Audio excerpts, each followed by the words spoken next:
ओम नमः शिवाय। नमस्कार दोस्तों, स्वागत है आप सभी का आपके अपने यूट्यूब चैनल खुशहाल ज़िंदगी में।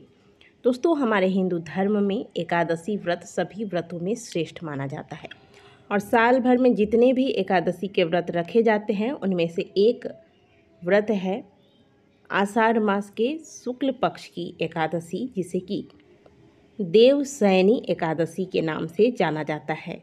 यह वही एकादशी का व्रत है जिसमें जगत के पालनहार भगवान श्री हरि विष्णु योग निद्रा में चले जाते हैं और भगवान के योग निद्रा में जाते ही सभी प्रकार के मांगलिक कार्यों पर रोक लग जाता है। आज से 4 महीने तक सभी प्रकार के मांगलिक कार्य बंद हो जाते हैं, इसीलिए इसे चातुर्मास कहा जाता है।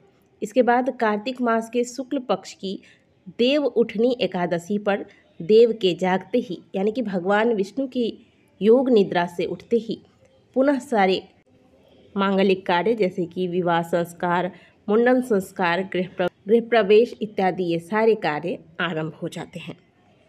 आषाढ़ मास के शुक्ल पक्ष की एकादशी को हरिशयनी या देवशयनी एकादशी कहा जाता है। इस दिन व्रत रखने से तथा भगवान विष्णु की पूजा आराधना करने से भगवान प्रसन्न होते हैं और आज के दिन भगवान विष्णु को शयन कराया जाता है। तो आइए जानते हैं कि साल 2025 में देवशयनी एकादशी किस दिन पड़ रहा है, व्रत किस दिन रखना है, तिथि का आरंभ कब होगा, समापन कब होगा, व्रत का पालन किस दिन करना है।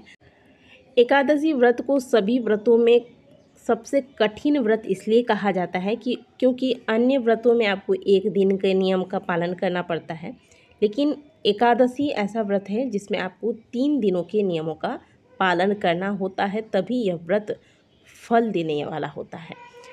यानी कि दशमी तिथि, एकादशी के एक दिन पहले जो तिथि आती है इसे दशमी तिथि कहते हैं। इस दिन बाल धोकर स्नान करना, ब्रह्मचर्य का पालन करना तथा शुद्ध सात्विक भोजन लेना, भोजन एक बार लेना, सूर्यास्त के बाद चावल का सेवन नहीं करना, ये सारे नियम बताए गए हैं। फिर एकादशी के दिन ब्रह्म मुहूर्त में उठकर स्नान करें, व्रत का संकल्प लें, भगवान विष्णु और माता लक्ष्मी की विधि पूर्वक पूजा अर्चना करें, भगवान के मंत्रों का जाप करें, एकादशी व्रत के कथा को श्रवण करें, हरि नाम कीर्तन करें, हो सके तो रात्रि जागरण करें। इस प्रकार से आज के दिन हरि का ध्यान किया जाता है।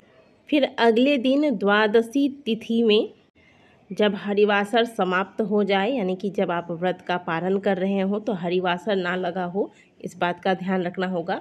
और साथ ही आज के दिन भगवान को भोग लगाकर ब्राह्मणों के निमित्त दान निकाल कर या फिर ब्राह्मणों को दान देकर गौ माता को कुछ भोजन कराकर फिर अपने व्रत का पालन करना चाहिए। और व्रत का पालन भी सही समय पर होना चाहिए। साथ ही व्रत में जो आप भोजन करते हैं वह भोजन आपके घर का भोजन हो, शुद्ध सात्विक तरीके से बना हुआ भोजन हो, भोजन में प्याज लहसुन इत्यादि का प्रयोग नहीं करना है और व्रत के पारण में थोड़ा सा भी हो तो चावल का सेवन अवश्य करना है। ये कुछ नियम बताए गए हैं, इन्हीं नियमों के साथ आपका एकादशी व्रत पूर्ण होता है।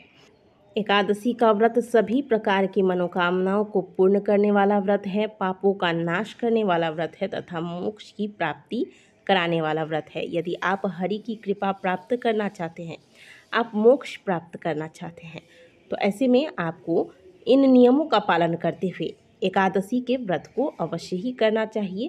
और यदि आप व्रत नहीं रख सकते हैं तो आज के दिन केवल फलाहार लेकर, यानी कि जितनी बार आपको भूख लगे आप फलों का सेवन करते हुए, दूध दही इत्यादि का सेवन करते हुए भगवान विष्णु की पूजा आराधना करें। आषाढ़ मास के शुक्ल पक्ष की एकादशी तिथि का आरंभ 5 जुलाई दिन शनिवार को शाम 6:59 पर हो जाएगा और इस तिथि का समापन अगले दिन यानी कि 6 जुलाई को दिन रविवार शाम रात 9:14 पर होगा। तो 6 जुलाई दिन रविवार को उदया तिथि में एकादशी की प्राप्ति हो रही है। दिन भर एकादशी रहेगी, इसलिए यह व्रत इस बार रविवार के दिन यानी कि 6 जुलाई को रखा जाएगा। और दशमी तिथि के नियमों का पालन आपको शनिवार यानी कि 5 जुलाई को करना है।